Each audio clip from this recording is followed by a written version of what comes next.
नमस्कार, news track में आपका स्वागत है। मैं हूं योगेश मिश्र। तिब्बती बौद्ध धर्म की दुनिया में कुछ परंपराएं ऐसी हैं जो अपनी गहरी आध्यात्मिक और जटिल इतिहास के लिए जानी जाती हैं। इन्हीं में से एक है दोलग्याल साधना, जिसे डोरजे शुगदेन की पूजा के नाम से भी जाना जाता है।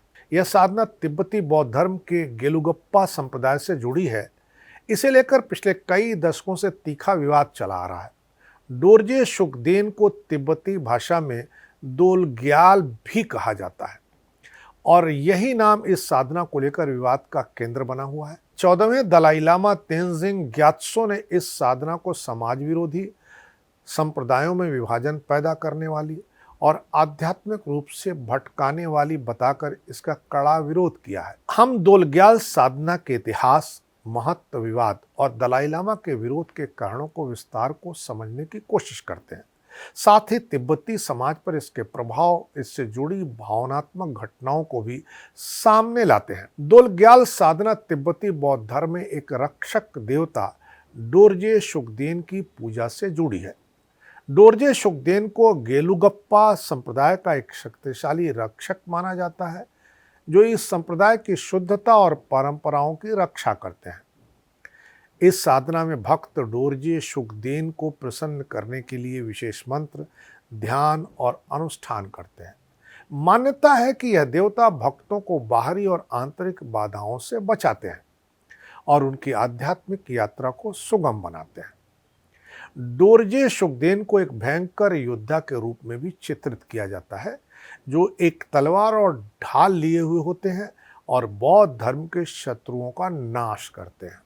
हालांकि बौद्ध दर्शन की मुख्य धारा में इस प्रकार के उग्र रक्षक देवता की भूमिका को लेकर मतभेद रहे हैं और यहीं से विवाद की वैचारिक जमीन तैयार होती है। इस साधना की शुरुआत 17वीं शताब्दी से जोड़ी जाती है, जब गेलुप्पा संप्रदाय के 5वें दलाई लामा के समय तिब्बती बौद्ध धर्म में विभिन्न संप्रदायों के बीच वैचारिक संघर्ष उभरे।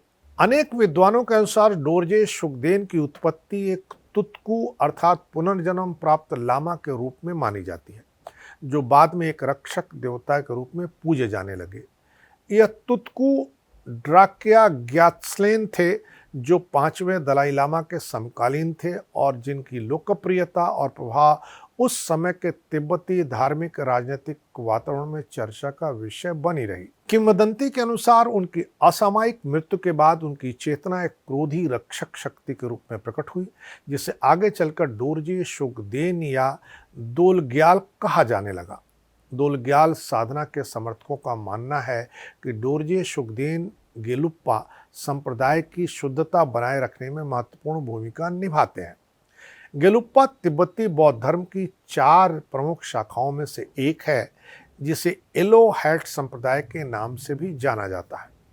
इसके अनुयायी डोरजे शुगदेन को एक ऐसे रक्षक के रूप में देखते हैं जो उनकी परंपराओं को अन्य संप्रदायों, विशेष रूप से निगमिया और काम्पू के प्रभाव से बचाता है।